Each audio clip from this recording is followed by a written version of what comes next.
د ایران تلویزیون خوږو او معززو لیدونکو السلام علیکم ورحمت الله وبرکاتو.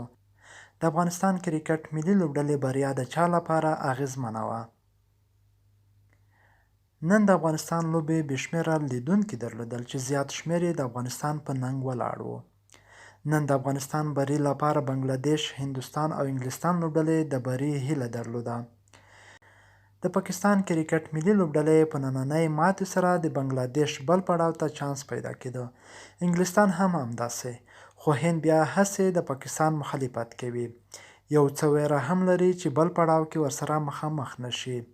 نو ځکه نن د نړۍ مشهورو لوبغاړو او مبصرینو په ګلبدین نیب انتقاد کړی دی چې ګټلې لوبه یې ولې پاکستان کرکټ ملي لوبډلې ته بایلوده.